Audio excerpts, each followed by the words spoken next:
Warahmatullahi wabarakatuh. Alhamdulillah, alhamdulillahilladzi khalaqal mauta wal hayata liyabluwakum ayyukum ahsanu amala. Asyhadu an la ilaha illallah wahdahu la syarikalah wa asyhadu anna sayyidana Muhammadan abduhu wa rasuluh alladzi la nabiyya ba'dah. Allahumma sholli ala Muhammad sayyidil mursalin wa imamil muttaqin wa ala alihi wa sahbihi wa man da'a bidakwati ila yaumil qiyamah amma ba'du. Faqala Allah Ta'ala fil Qur'anil Karim, a'udzu billahi minasyaitonir rajim. Bismillahirrahmanirrahim. Kuntum khaira ummatin ukhrijat linasi ta'muruna bil ma'ruf wa tanhauna 'anil munkar wa tu'minuna billah. Al-ayah. Wa qala Rasulullah sallallahu alaihi wasallam, man shoma ramadhana imanan wa ihtisaban ghufira lahu ma taqaddama min dambi. Al-hadis. Bapak Ibu sekalian, jamaah eh, syiar malam rahimakumullah. Alhamdulillah kita dipertemukan kembali ya atas izin Allah pada kesempatan malam ini untuk melanjutkan kajian kita tematik terkait dengan topik muamalah maliyah ya, yang ada di dalam kitab Saksiyah Islamiyah juz 2 atau jilid 2. Pada kesempatan malam ini saya akan melanjutkan tambahan sedikit ya. Nanti kita lanjut nanti dengan diskusi masih seputar jual beli pesanan ya, melengkapi salam ya, karena biasanya dekat dengan hampir mirip tapi beda, serupa tapi tak sama, yaitu menjual barang yang belum ada atau belum dimiliki. Nah, yaitu terkait dengan istisna gitu kan. Nah, di memang secara eksplisit di Saksi 2 tidak disebutkan, cuman saya ingin memberikan sedikit tambahan karena ini masih terkait erat ya kan, di bab as-salam ini, jual beli salam ini. Salah satunya adalah terkait dengan istisna. Baik, kita masuk aja. Apa sih yang disebut dengan jual beli eh, salam, ya kan? Istisna.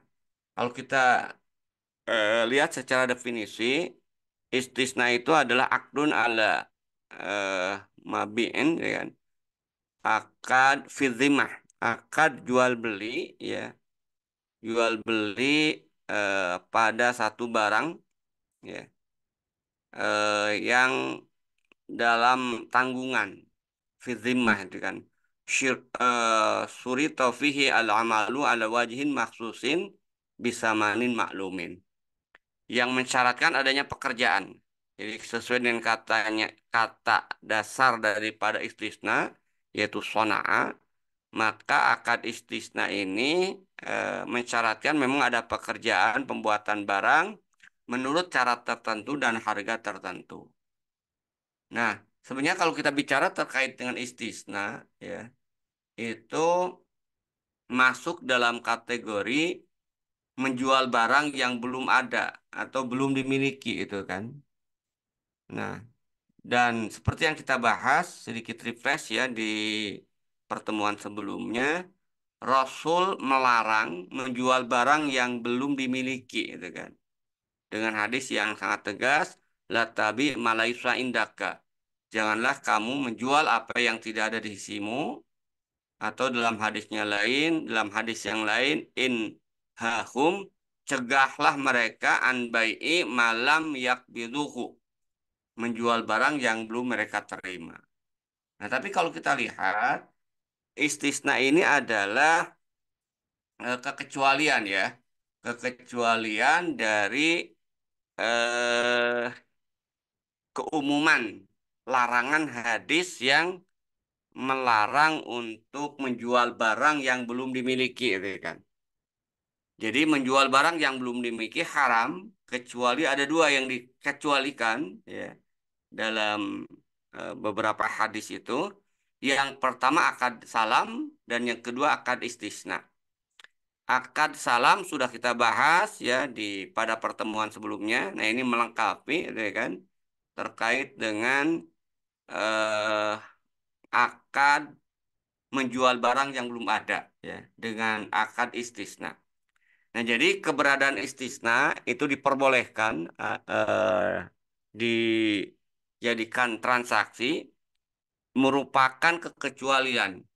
Jadi istisna dengan istisna ini kadang-kadang tertukar ya sin dan sod ya kan. Jadi akad istisna ini kemudian diperbolehkan karena merupakan kekecualian dari hadis yang bersifat umum di atas. Apa dalil tentang kebolehan istisna? Yang pertama adalah riwayat Imam Bukhari ya dari Abdullah bin Umar radhiyallahu an anna Nabiya sallallahu alaihi wasallam istona'a khatiman min zahabin. Jadi dalam hadis ini disebutkan bahwa Rasulullah meminta dibuatkan cincin dari emas. Jadi berarti dari hadis ini kita bisa pahami cincinnya belum ada. Ya. Cincinnya belum ada. Rasul kemudian pesan untuk dibuatkan cincin tersebut. Ya kan. Nah, dalam hadis yang lain, ya Rasul ini riwayatnya dari Sahal. Ini kalau ini terkait dengan mimbar, di mana Sahal radhiyallahu an ia berkata, Ba'asa Rasulullah sallallahu alaihi wasallam ila imra'atin an muri'a gulamaki an najara ya'malu li a'wadan ajlisu alaihinna. Rasul mengutus kepada seorang wanita, itu kan, suruhlah anakmu yang tukang kayu itu untuk membuatkan bangku untukku, untuk aku duduk. Nah, yang kedua berarti manatul hukminya, fakta hukumnya, Rasul meminta dibuatkan bangku ya. Ada riwayat lain yang minta dibuatkan mimbar itu kan.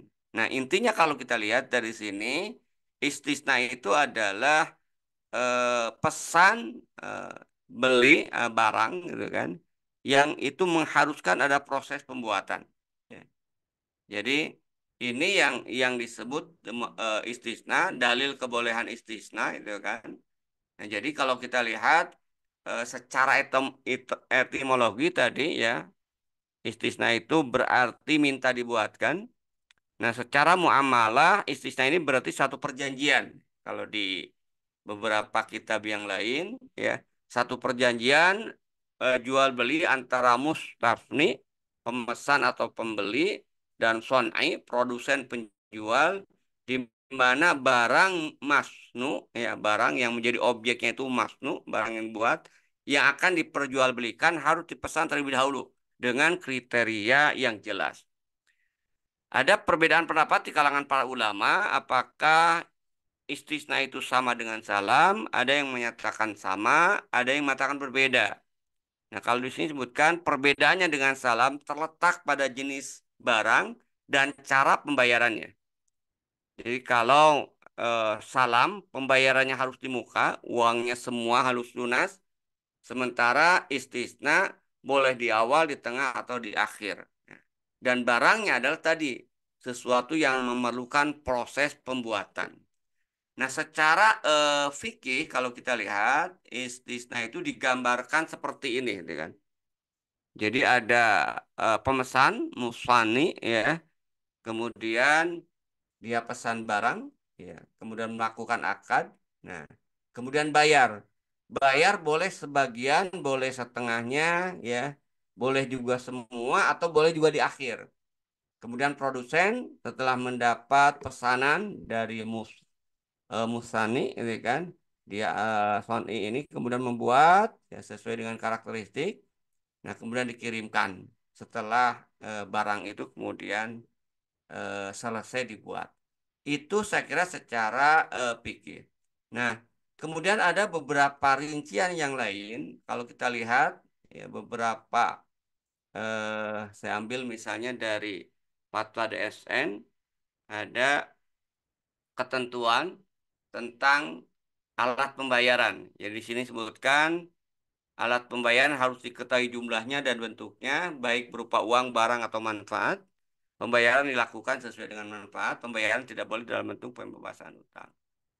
Kemudian dari sisi barang, nah ini. Jadi dari sisi barang, menurut fatwa DSN, nanti kita lihat, barang yang dipesan itu harus jelas ciri-cirinya dan dapat diakui sebagai hutang, harus dapat dijelaskan spesifikasinya, penyerahannya dilakukan kemudian, maaf, waktu dan tempat penyerahan harus ditetapkan berdasarkan kesepakatan. Nah, ini menarik kalau kita lihat di karakteristik barang istisna ini, di fatwa DSN sendiri itu sudah disebutkan pembeli atau mustani tidak boleh menjual barang sebelum menerimanya. Ini kaitannya nanti dengan produk perbankan. Nanti kita lihat sepintas ya terkait dengan produk perbankan syariah yang menggunakan akad istisna ini. Apakah itu betul prakteknya istisna sesuai dengan konsep fikih atau ada penyimpangan dari konsep fikih ya. Kemudian tidak diperbolehkan menukar barang kecuali dengan barang yang sejenis sesuai kesepakatan. Dan hal terdapat cacat atau barang tidak sesuai kesepakatan, pemesan memiliki khiar untuk melanjutkan atau membatalkan akad. Jadi khiarnya itu hanya dua, melanjutkan atau membatalkan akadnya. Nah, ketentuan lainnya dalam hal pesanan yang sudah dikerjakan sesuai dengan kesepakatan, hukumnya mengikat. Semua ketentuan ini menurut fatwa DSN ya. Semua ketentuan dalam jual beli salam yang tidak disebutkan di atas berlaku juga pada jual beli istisna. Nah, ada satu yang mungkin menjadi perbedaan pendapat di kalangan para fuqaha terkait dengan objek istisnanya itu kan. Jadi kalau kita lihat eh, objek barang yang bisa dijual dengan akad istisna, yang pertama kalau pada barang yang masuk dalam kategori manufacture, ya, industri dan pertukangan seperti mobil, furniture, tadi kan, atau cincin, kemudian tadi juga mimbar, itu semua sepakat diperbolehkan, ya. Tapi ada perbedaan pendapat tentang rumah atau bangunan, ya. Jadi kalau kita lihat, kalau menurut fatwa DSN itu masuk dalam kategori salah satunya itu diperbolehkan. Makanya ini menjadi salah satu produk juga di perbankan syariah itu kan, yang dikenal dengan KVR syariah itu kan. Nah, tapi kalau kita perhatikan ada juga sebagian ulama yang melarang atau tidak memasukkan apa istilahnya itu rumah ini atau bangunan ini sebagai barang yang diperjualbelikan dengan akad istisna. Jadi Syekh Atta dalam tanya jawabnya cukup panjang, saya ringkas saja. Jadi Syekh Atta mengatakan istisna hanya berlaku pada material-material industri, manufaktur, atau pada barang yang dibuat. Maka itu tidak berlaku atas bangunan. Nah, apa argumentasi Syekh Alfa? Kalau kita lihat dalam konteks bahasa Arab, itu kan, sonah itu membuat, ya, sedangkan membangun dalam bahasa Arab itu adalah bana. Ya. Nah, sehingga eh, properti, ya, bangunan itu tidak bisa menggunakan akad istisna itu kan. Jadi kalau mau menjual bangunan, ya itu harus sudah ada bangunannya. Harus terlihat ya kan. Ya mungkinlah bisa ditolerir kalau belum finishing misalnya. Tapi yang jelas bangunan itu sudah terwujud ya kan. Sudah terwujud ya. Kenapa? Karena tadi saya katakan Syekh Akto kenapa kemudian belum mengatakan bahwa istisna itu tidak berlaku untuk bangunan ya kan. Ini terkait dengan istimbat beliau tadi itu kan. Orang-orang Arab ya itu tidak pernah menggunakan untuk rumah itu kebiasaan orang Arab itu bana membangun. Sementara sona itu jarang digunakan atau tidak digunakan bahkan. Nah karena itu menurut beliau dan ini menurut saya pendapat yang lebih rajih itu kan lebih kuat sebab hakikah lugawiyah dan hakikah urfiyah untuk kata asina itu tidak berlaku atas bangunan ya kan. Jadi kata-kata as atau sona gitu kan yang artinya membuat, itu tidak berlaku untuk bangunan. Baik hakikat lugawiyah, artinya secara bahasa, maupun urfiah. Jadi ini kita lihat ada. Jadi inilah kalau kita bicara terkait dengan masalah hukum, Bapak Ibu sekalian, ya kita itu patokannya itu adalah nas, Al-Quran maupun hadis Rasulullah SAW, gitu kan. Nah sehingga di sini tidak bisa, apalagi tidak bisa kita menggunakan terjemahan, ya terjemahan bahasa Indonesia misalnya. Ini pentingnya kemudian belajar bahasa Arab, gitu kan. Nah, dalam bahasa Arab tadi, orang Arab secara hakikat lugawiyah, ya, dan secara urfiah, itu kebiasaan, mereka nggak pernah kemudian menggunakan kata sina'ah, ya, itu untuk bangunan. Ya. Nah, sehingga berdasarkan eh, istimbat ini, saya Alto mengatakan eh, properti atau rumah itu tidak bisa kemudian digunakan jual beli dengan akad eh, sonaa gitu ya. Ya, dengan akad istisna, maafan ya. Itu saya kira ya. Nah, kemudian kita lihat sekarang dalam praktek perbankan,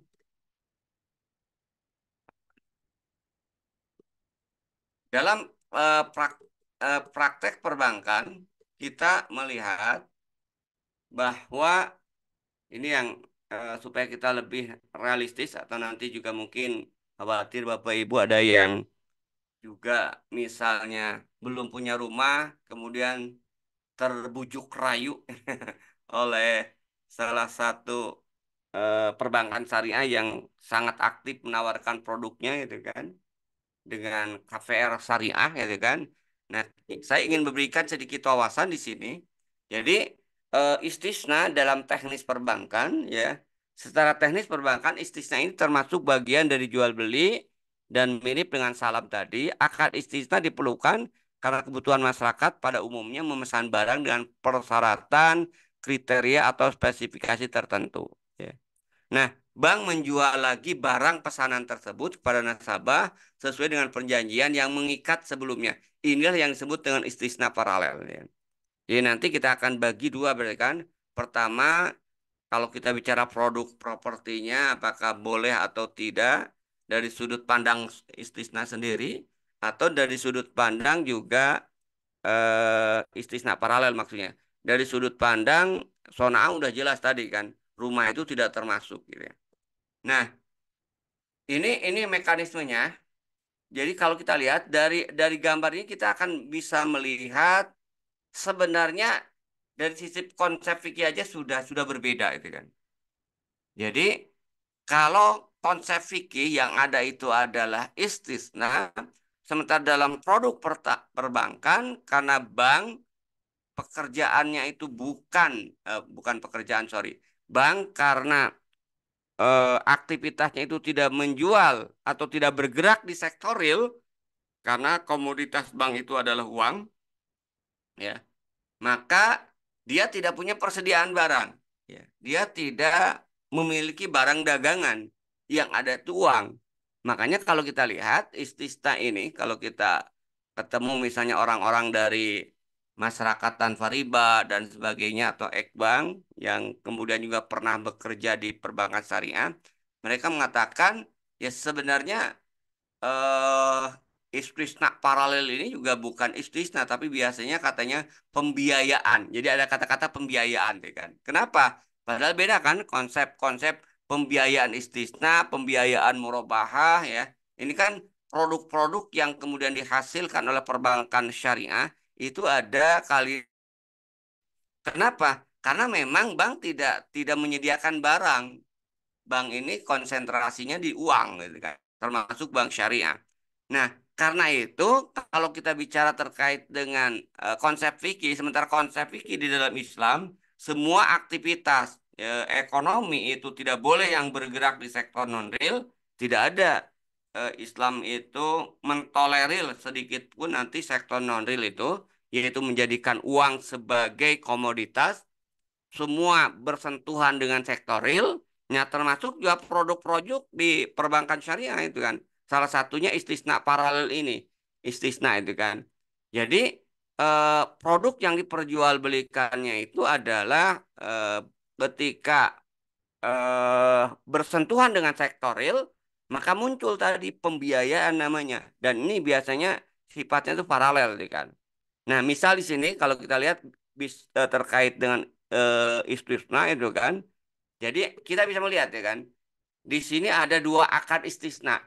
Pertama, misalnya Bang mendapat pesanan ya dari Musani itu kan, barang atau apa itu kan, misalnya rumah lah ya. Karena biasanya memang yang paling favorit menggunakan akad istisna itu adalah properti ya di perbankan syariah itu.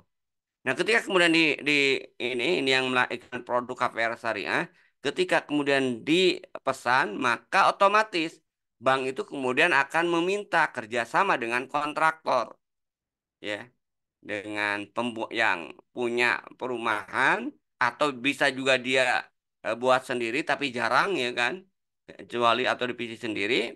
Nah, kita lihat ketika ada pesanan pertama rumah ini menggunakan akad istisna. Inilah akad istisna yang pertama.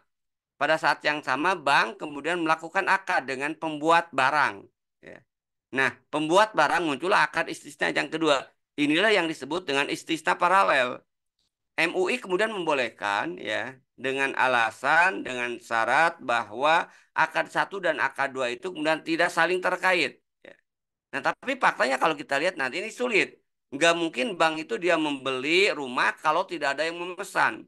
Sehingga kalaupun misalnya akadnya dipisahkan, kenyataannya itu adalah merupakan keterkaitan antara akad yang pertama dengan akad yang kedua.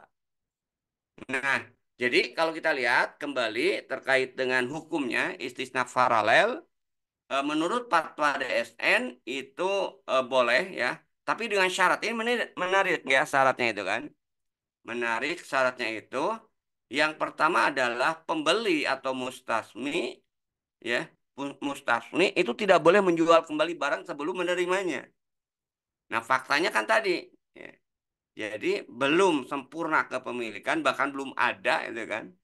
Itu ketika dapat pesanan baru dia kemudian pesan lagi gitu kan. Ya. Berarti kan belum sempurna barangnya gitu kan. Nah, sebenarnya kalau kita lihat pada tatanan realitas ini juga sebenarnya bertentangan dengan fatwa DSN. Cuman tadi seolah-olah di fatwa DSN itu ada ada ayat karetnya itu kan. Ayat karetnya itu tadi di pembeli tidak boleh menjual kembali barang sebelum menerimanya. Nah, akad istinta paralel boleh dengan catatan apa dengan catatan akad pertama dengan akad kedua tidak saling kemudian terkait ya kan. Nah, jadi itu pasal pasal karetnya itu kan. Nah, faktanya kalau kita lihat menurut yang saya baca misalnya ini ada eh, kalau kalau menurut Syekh Aqto tadi ini belum saya masukkan, ya kan? Menurut Syekh Aqto tadi, karena dari aspek objeknya rumah itu tidak boleh dijual perjualbelikan dengan akad istisna. Dari aspek itu berarti haram, gitu kan? Nggak boleh eh, istisna ini untuk rumah, gitu kan? Nah, sementara di perbankan syariah itu ke penyimpangan itu dua gitu kan. Pertama dari sisi rumah ini untuk konsep konsep rumahnya ya, karena menggunakan istisna akad istisna dan rumah menurut Syekh Ato itu tidak termasuk yang dibolehkan dengan menggunakan akad istisna. Dan yang kedua faktanya bukan istisna akadnya, tapi adalah istisna paralel. Di dalam buku yang dibuat disusun oleh Kiai Haji Hafidz Abdul Rahman yang judulnya Rapot Merah Bank Syariah, beliau mengatakan bahwa akad istisna paralel itu haram, ya kan? Kenapa haram? Yang pertama ya, menurut beliau, saya tuangkan dalam tulisan di sini, bank menjual kembali barang yang dipesan dari produsen, yaitu akad satu, kepada nasabah sebelum barang selesai atau belum diterima. Ya, inilah yang akad yang kedua, paralel tadi, terhadap barang yang sama. Berarti bank menjual barang yang belum sempurna kepemilikannya. Itu yang pertama itu kan. Jadi berarti di situ ada eh, fakta yang bertentangan dengan hukum syara, dengan hadis, yaitu la tabi malaisa indaka, gitu kan. Jadi menjual barang yang belum sempurna kepemilikannya. Atau bisa juga dilihat dari di sini terjadi dua akad dalam satu transaksi itu kan. Jadi jelas ini adalah sesuatu yang diharamkan. Itu yang pertama. Yang kedua, ketika ada skema ya pembayaran uang muka ya, ketika ada skema pembayaran uang muka, maka eh, berarti kalau kita lihat misalnya dengan skema tadi ya, skemanya itu 20% ada uang muka, 80% pembiayaan dari bank. Nah, sehingga sebenarnya berarti kan barang itu adalah istilahnya itu di situ ada eh, kepemilikan bersama ya. Kepemilikan bersama syirkah amlak ya. Syirkah amlak kepemilikan. Kenapa? Karena uang muka itu kan ya berarti seperti nasabah dan bank beli barang bersama. Karena di situ ada konsep uang muka kan. Uang muka itu ya dibayarkan berarti sebenarnya barang itu dibeli secara bersama-sama antara bank dengan nasabah kalau menggunakan uang muka tadi. Sehingga karena esensinya barang tersebut milik milik berdua, sehingga tidak termasuk sebenarnya kategori istisna itu kan. Kan istisna tadi pesan, ya pesan eh, untuk barang tadi. Tapi ini ada karena barangnya itu bukan milik bank, gitu kan. Barangnya itu dari properti, gitu kan. Maka ketika ada uang muka, berarti fakta ini kita bicara realitas fakta. Faktanya itu adalah kepemilikan bersama, pembelian bersama itu kan. Kenapa? Karena eh, nasabah membayar 20% sebagai uang muka dan sisanya bank. Nah, tapi tiba-tiba ya, secara sepihak bank menjual barang tersebut kepada nasabah dan menentukan margin dari dana yang 80% ini. Maka ini sama dengan riba itu kan. Jadi sebenarnya apa? Kalau kita lihat esensinya itu berarti ya margin dari pembiayaan yang 80% ini. Katakanlah 800 juta kalau harga rumahnya 1 M misalnya. 800 juta, nah berarti margin dari 800 juta. Kalau margin dari 800 juta yaitu hampir mirip dengan riba gitu kan. Jadi objeknya walaupun di situ ada kalau dalam bahasa itu objeknya dianggapnya rumah, padahal faktanya itu adalah yang menjadi objek itu adalah pembiayaannya, sisanya itu kan. Karena rumahnya itu sudah milik bersama itu kan. Nah, ini saya kira eh, mungkin ini hanya tambahan aja dari fakta yang terkait dengan menjual barang yang belum ada ya. Mungkin kalau nanti akan kita lanjutkan dalam diskusi ya. Ini melengkapi akad salam, saya tambahkan dengan akad istisna. Itu barangkali ya, Ustaz Azhar yang bisa saya sampaikan pada kesempatan malam ini. Terima kasih. Assalamualaikum warahmatullahi wabarakatuh.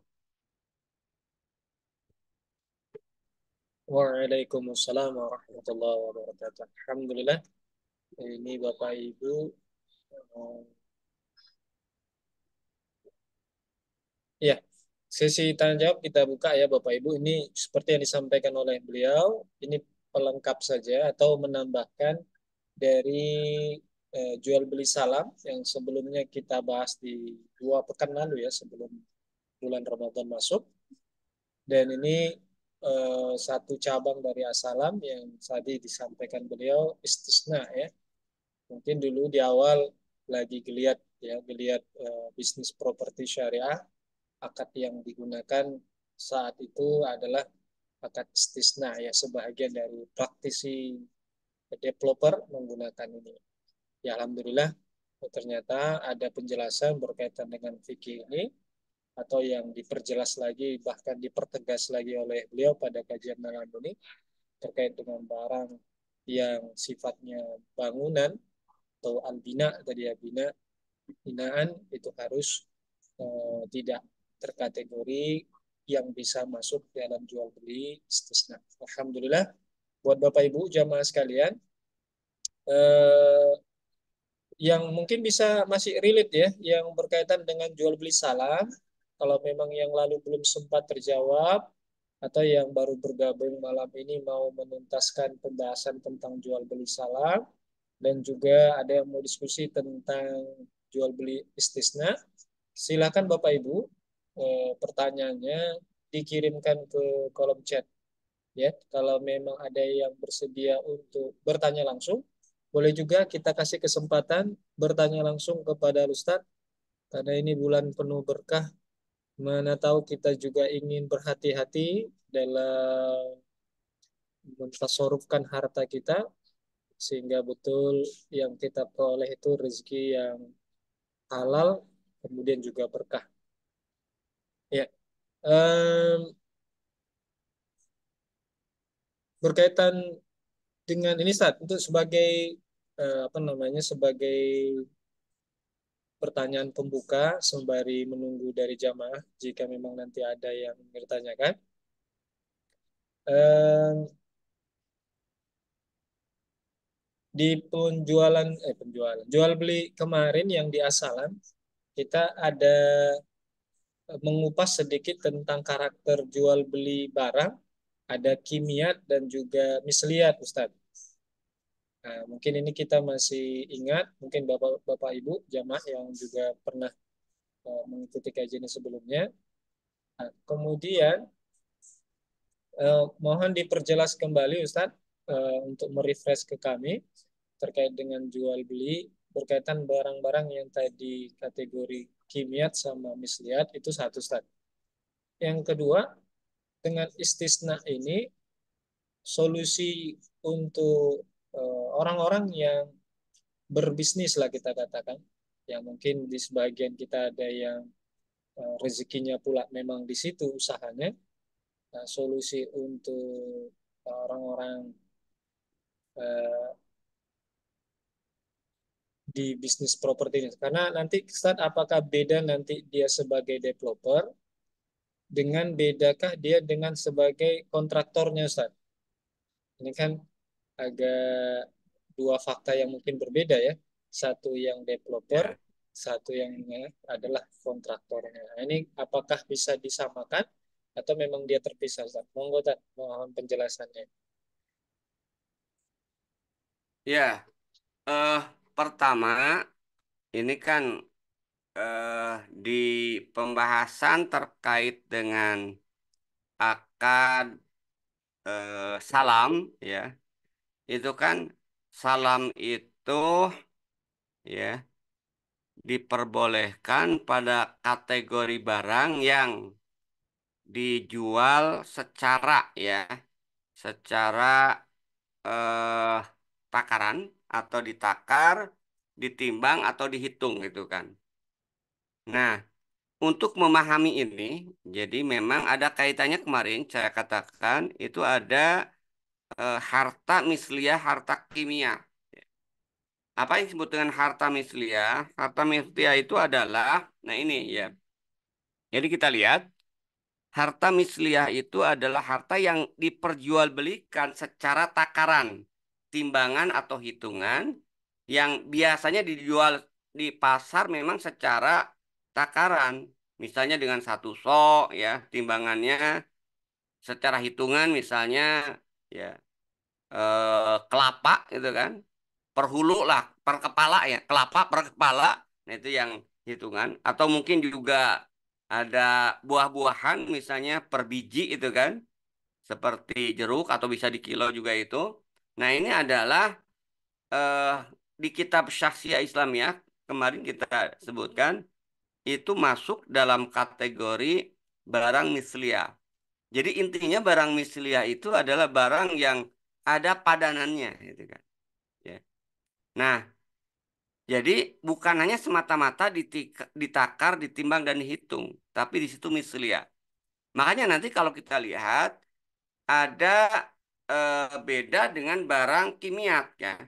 Barang kimia itu adalah barang yang memang diperjualbelikannya tidak dengan takaran, tidak dengan timbangan, dan tidak dengan hitungan. Ya, contohnya apa? Rumah misalnya ya. Rumah itu adalah masuk dalam kategori kimia. Hewan itu masuk dalam kategori kimia, gitu kan. Nah, sehingga kita lihat ada perbedaan. Misalnya hewan dengan daging beda itu kan. Daging masuk dalam kategori misliat. Ya. Sementara hewannya sendiri itu kimiat, ya kan. Nah, jadi yang salam itu adalah selain ditakar, ditimbang, dan hitung, karakteristik barangnya itu harus masuk dalam kategori misliat. Jadi misliat itu intinya itu ada padanannya di pasar dan karakteristiknya mirip atau sama gitu kan. Misalnya tadi ketika orang bicara, saya pesan daging sapi misalnya, itu kan ada bisa lebih spesifik gitu kan.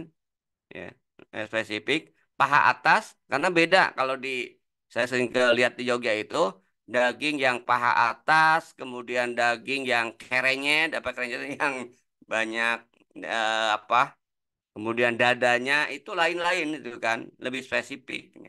Nah, artinya kalau sudah disebutkan daging paha atas itu jelas gitu kan. Nah, ini yang disebut dengan mislihat.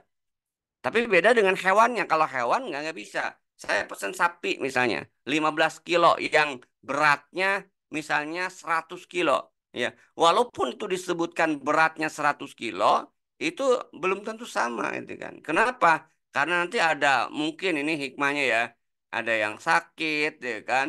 Ada yang misalnya eh 100 kilo itu ternyata dagingnya sebenarnya kurus itu kan sapinya dan sebagainya. Itu hikmah aja. Tapi faktanya adalah sapi tadi itu tidak masuk dalam kategori mislihat.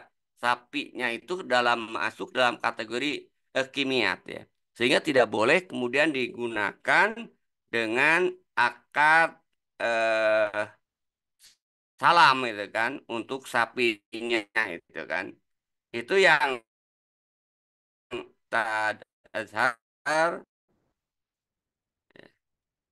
Kemudian yang kedua ya, kalau kita lihat apa sih eh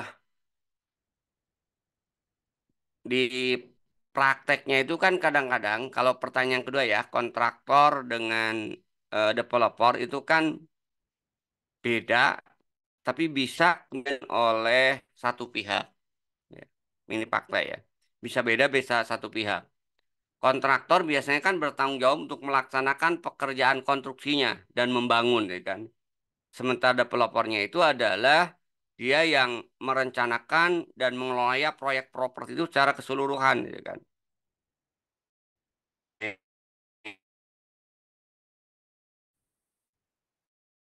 Dan apa? Dengan bank apalagi berarti empat pihak gitu kan. Jadi ada kontraktor, ada developer, ya, ada kemudian pembeli, ada bank gitu kan.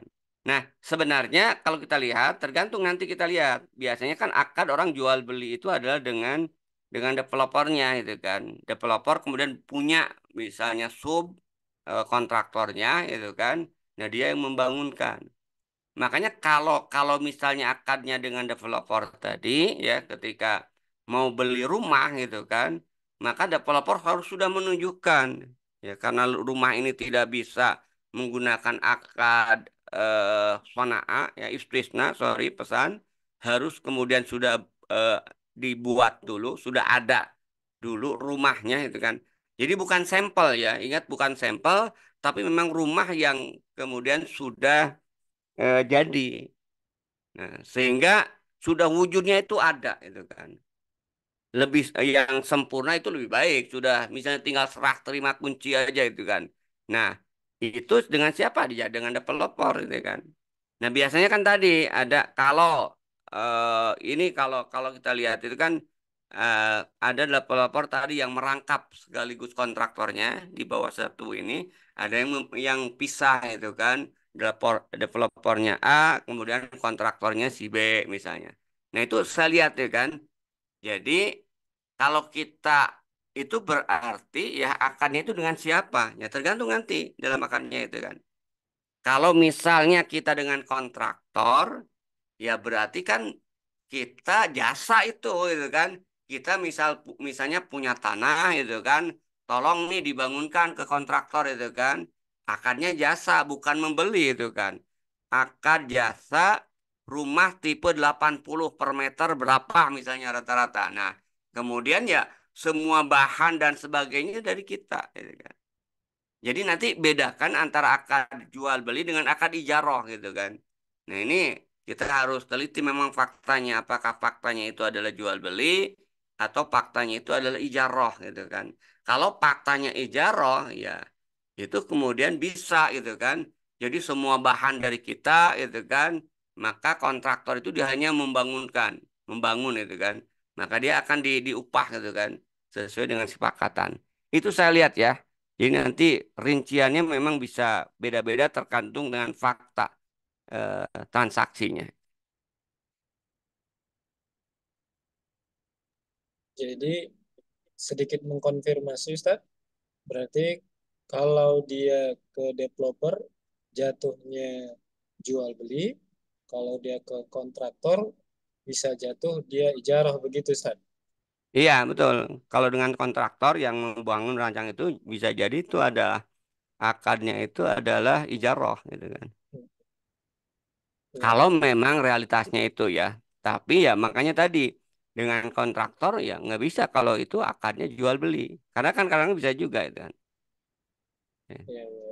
Berarti yang dipastikan bahwa terpisah dulu antara developer dengan kontraktornya Ustadz ya. Iya. Ah, oke. Alhamdulillah Ustadz, jazakallah. Ini pertanyaan ada yang baru Ustadz masuk dari Pak Amirul Ihsan.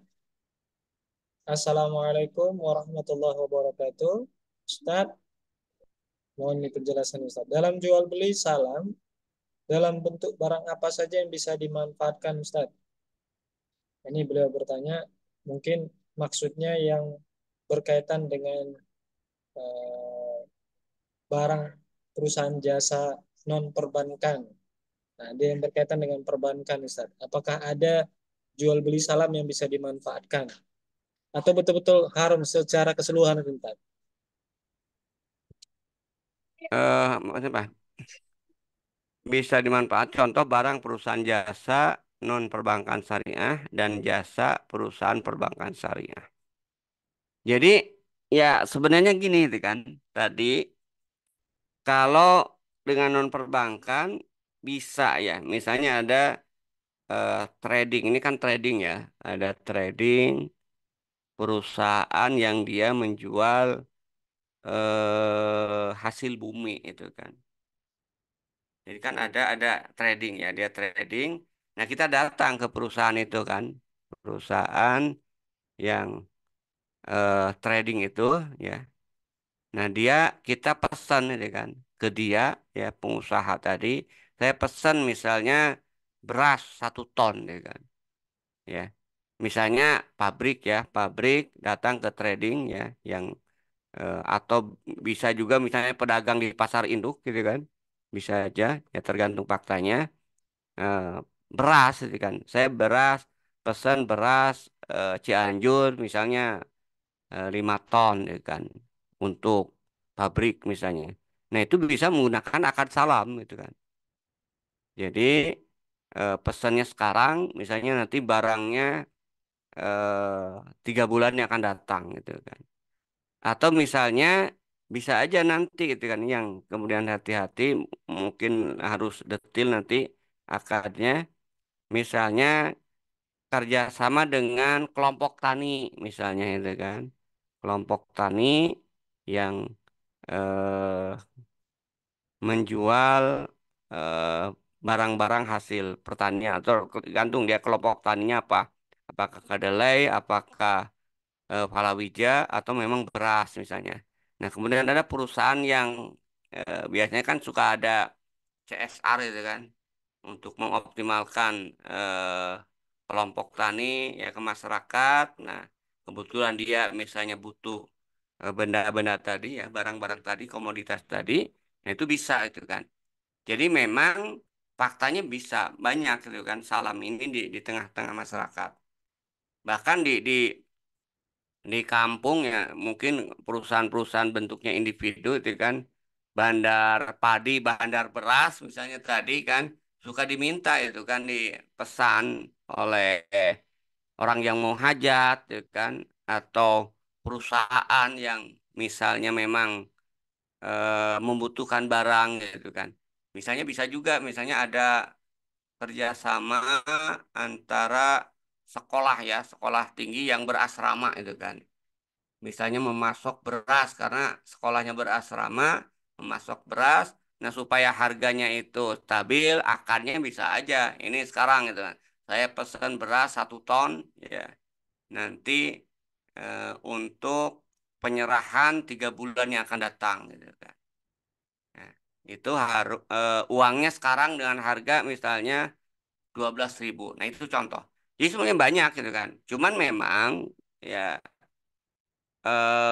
apa istilahnya itu kalau melibatkan perbankan ya memang biasanya pasti jatuhnya itu jadi akad paralel ya baik salah maupun istisna itu kan. Kenapa? Karena tadi filosofinya bank itu dia tidak menjual barang. Bank itu tidak punya persediaan barang gitu kan. Sehingga ketika ada pesanan barang dia harus membeli dulu gitu kan. Inilah yang sering mengakibatkan adanya bahasa tadi istisna paralel, salam paralel, ya kan? Kemudian ada istilahnya murabahah gitu kan. Sama murabahah juga walaupun akadnya satu gitu kan, tapi sebenarnya melibatkan 3 pihak juga itu kan. Ya, perbankan, nasabah, kemudian pemasok barang gitu. Itu ya barangkali ya beberapa contoh yang sering ada di dengan transaksi-transaksi yang menggunakan akad salam.